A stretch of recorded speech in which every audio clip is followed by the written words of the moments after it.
What's up, everybody? We're gonna continue this chapter, and we left off. we left off with a very interesting conversation about the universe and how it was created. We talk about different religions: Indian, Hindu. We talk about the Christians. So with that being said, let's jump right in.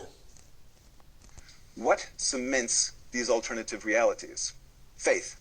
Faith in the fact that the way things are is the only way that they can realistically be. This ensures that things will remain the way they are. The Rig Veda helps us reconstruct a worldview in which sacrifice is central. The Old Testament, or Hebrew Bible, also prominently features sacrifice, and the parallels to our earlier Homeric example are striking. Here is just one example from among many, from the first chapter of Leviticus, verses 10 to 13. He's going to be going back and forth, making comparisons. That's fine with me, because sometimes you need tools, instruments to get the point across. So let's listen in. If the offering is a burnt offering from the flock, from either the sheep or the goats, you are to offer a male without defect. You are to slaughter it at the north side of the altar before the Lord. And Aaron's sons, the priests, shall splash its blood against the sides of the altar. You are to cut it into pieces, and the priest shall arrange them, including the head and the fat, on the wood that is burning on the altar. You are to wash the internal organs and the legs with water. And the priest is to bring all of them and burn them on the altar. It is a burnt offering, a food offering, an aroma pleasing to the Lord. As among other Mediterranean peoples, the victim must be perfect. Other permissible sacrifices include foodstuffs from plants, and the god enjoys the meal by means of aerial transmission. What was that? A question? You ask about human sacrifice? Human sacrifice certainly appears in myth, legend, sacred texts, and history. Agamemnon, the greatest of the Greeks, sacrificed his daughter to appease Artemis. Baal, a god of ancient Semitic peoples, demanded the firstborn. In the Hebrew Bible, Abraham almost sacrifices Isaac, and the prophets rail against the practice. The Romans, as we shall discuss, confessed to sacrificing Gauls and Greeks on two separate occasions. They also accused Carthaginians and Celts of practicing human sacrifice, while averting their eyes from their own bloody gladiatorial games. Now, I would like to interject right here. A lot of people feel that, those people were just so barbaric, and they were so just,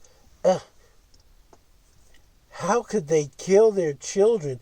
How could they sacrifice the... It's real simple. I get it. If you love God, whatever God you serve, you want to sacrifice, you want to give up the very thing that you love the most. How else could I possibly put it? Marvel Universe. I forget which one of the Marvel movies it was. But, what's the character Thanos? He's trying to get this one particular gem. And the Red Skull tells him he has to sacrifice the thing that he loves. And lo and behold, his daughter didn't think he loved anything. Oh, why are you crying? What's up with the tears? And yeah, other than his ambition, the only other thing he ever loved was his child. Even though he killed her parents, but that's another story. The point is, he was grudgingly willing to sacrifice his child for what he considered to be the greater good. And I say that to bring it back to the story at hand. These ancient peoples sacrificed the best that they had to offer. It just like with, what's another story? Cain and Abel. Cain killed Abel out of jealousy. The man didn't give up. He wasn't willing to part with the best that he had. And yet, Abel was willing to sacrifice the best that he had for God's favor. So, yeah, they sacrificed children. Was it wrong? Yes. In modern times, in our society, it was wrong. But in their society, they were doing the best they knew how. God gave us children, so I'm going to sacrifice the best, the strongest children we have. We're going to sacrifice the virgins because they're pure, they're untouched. But at some point, God of the heavens decides that, enough of the child sacrifice. Let's grab an animal and slaughter the animal. And like the man said, even in the Christian Bible, we had a situation where this man was about to offer up his child, his son. God giveth, God taketh away. So he figured, hey, if it's meant for him to have a son, God will provide and he'll have another son.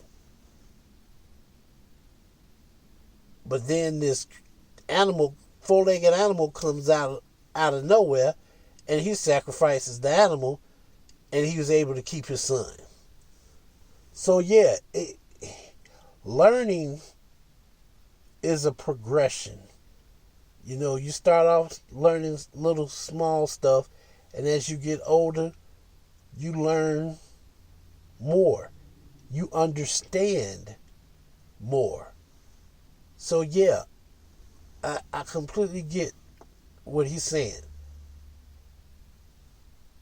The social structures of those times compared to what we believe in now aren't the same.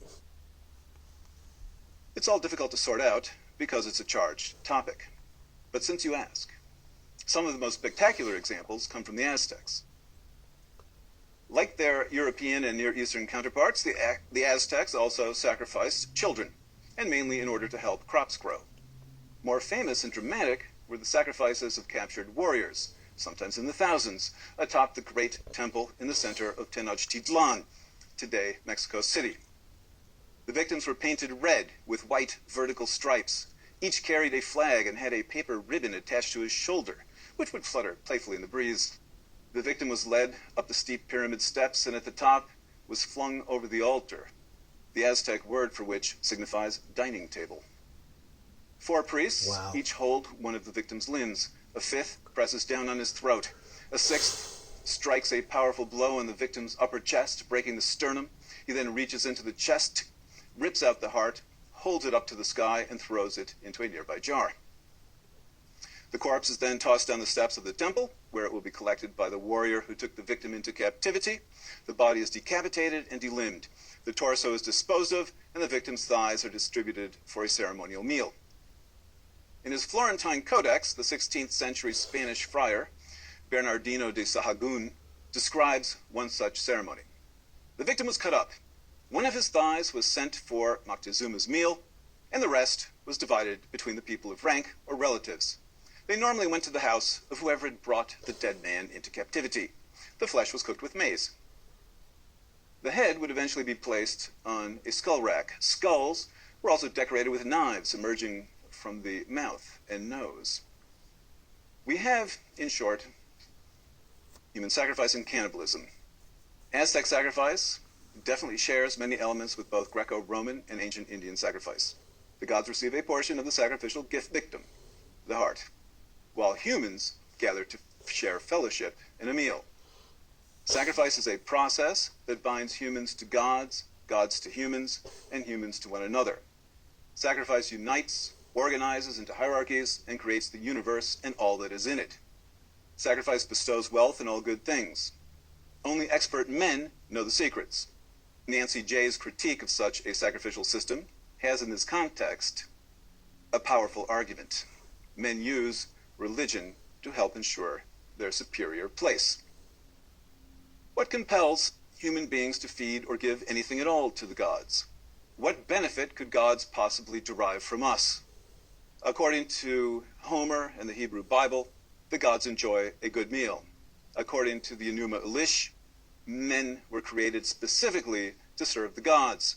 As Marduk put it in the 6th tablet, I will create human beings who shall inhabit the earth, so that the service of the gods may be established.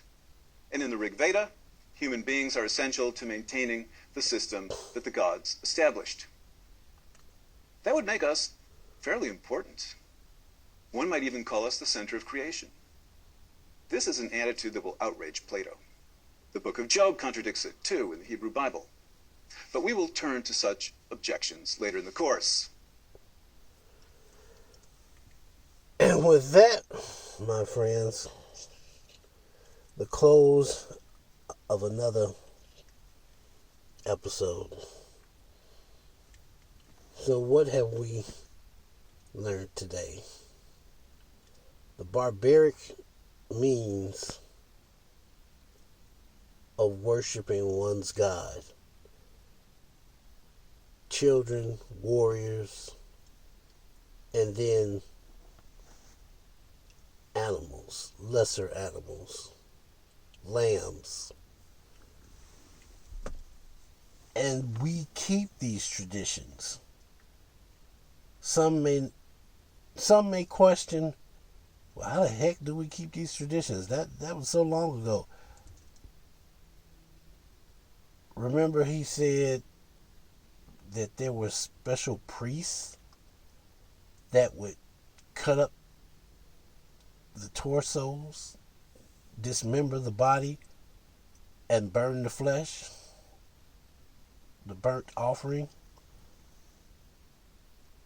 Well, if you think about it, in Christianity, we have farmers. Those farmers slaughter the animals, package the body parts after they've been dismembered and cleaned up. We take it home, we cook it, we prepare it for our meal, and then we pray. We pray to our God right before consuming the food. And what happens as the food is cooked? The aroma, the smell permeates the household and it goes up into the air. So a lot of what we do today comes from the ancient rituals before us. And with that, I will talk to you all later.